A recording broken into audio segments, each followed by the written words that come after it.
গো মায়ের বাড়ি। হ্যাঁ হ্যাঁ, বেরিয়ে পড়েছি। এই যে এক গাল হাসি মুখ নিয়ে প্রত্যেকটা মেয়েই শ্বশুর বাড়ি থেকে বাপের বাড়ি গেলে ঠিক এইরকম এক গাল হাসি মুখ নিয়ে যায়।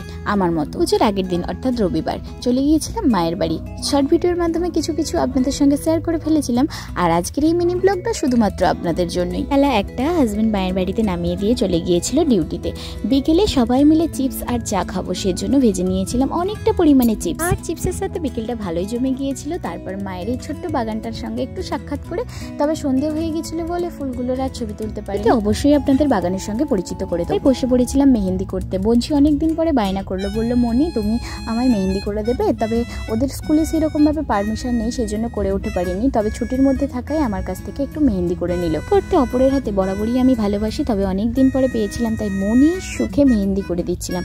পরে তো ভয়েস ওভারটা দিচ্ছি, তবে বিশ্বাস করুন ও অনেক মানে আশা নিয়ে মেহেন্দি করেছিল ঠিকই, কিন্তু ওর হাতে একটুকু ছিল না। মেহেন্দিটাই প্রচণ্ড পরিমাণে খারাপ ছিল।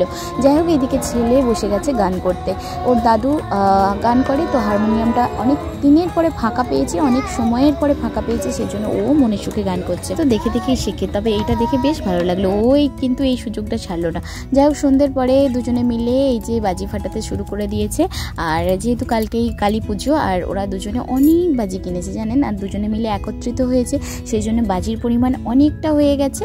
আর সেজন্য ওদেরকে বললাম যে আগে থেকেই ফাটা, তবে ওদের কাছে আমি বসেছিলাম।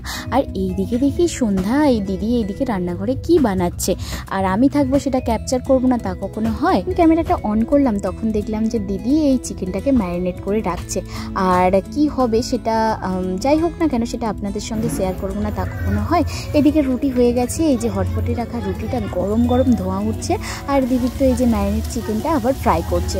দেখি আজ রাতের মেনু চিলি চিকেন আর রুটি, এই যে সবাই মিলে খেতে বসেছে। চিলি চিকেন আমরা যেহেতু ছিলাম, দিদি বানিয়ে ফেললো চিলি চিকেন আর মায়ের হাতের গরম গরম রুটি। সেটা নিয়ে আজকের এই মিনি ব্লগটা এখানেই শেষ করছি। কেমন লাগলো অবশ্যই কিন্তু কমেন্টে জানাবেন।